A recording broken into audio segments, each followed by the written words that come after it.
He has created or co-created some of your favorite shows, including the Sarah Silverman Program, Community, and Rick and Morty. He's also the host of the weekly Harmontown podcast on Feral Audio. Say hello to Dan Harmon. You got to share. Word.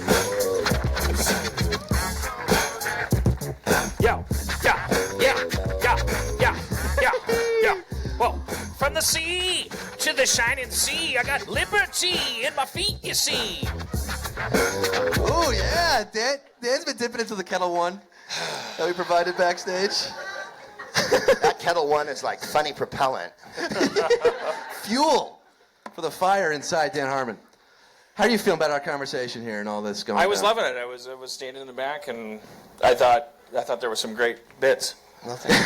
It's all about the bits. We're just trying to get bits out there. I agree. I want to second the motion for white people listening, white men listening, I guess I should specify. Like, I was at LAX when the protests started there. By coincidence, I was landing from San Francisco, and me and how much pay did you receive for doing that? My friend Jeff had his Vivienne Westwood suits in his little garment bags over his shoulder, and his newsy cap and his corduroy jacket. And my girlfriend had her tote bag, and I had my little Kettle One backpack with my Minecraft laptop in it. And we stayed there for 5.5 hours because the LAPD was being cool, and it was fun, and we shut down the entire airport for all of 5 minutes, arrivals and departures.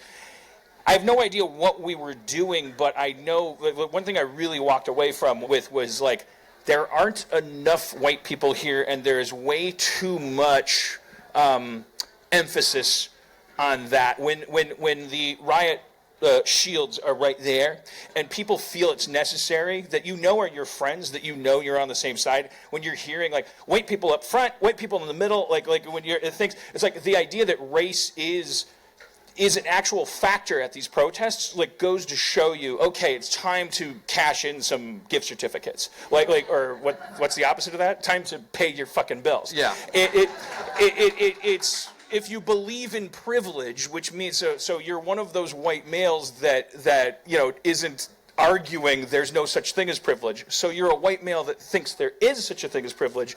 If there's a protest going on, if there's a march going on, and you're able to get there, your white male ass is actually more valuable there than it is sitting on Twitter kind of spectruming about whether or not this will do any good, because technically the branches of government already have a thing. It's like, we don't need your logic right now. We don't need your leadership in that sense. We need your fat fucking white body like thrown up into the face of a cop of any race, because the cops of any race, be they white, black, or whatever, they're cops, and they do have like mimetic fucking associations with people of different colors and genders and things.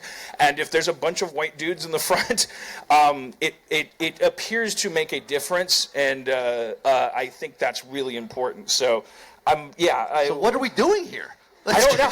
Yeah, they're at LAX right now. You have to take breaks. You had to take breaks. That was too long. I talked too long. Greg's better. He parceled it. He did bits. You said more than I did, but you had setups and punchlines.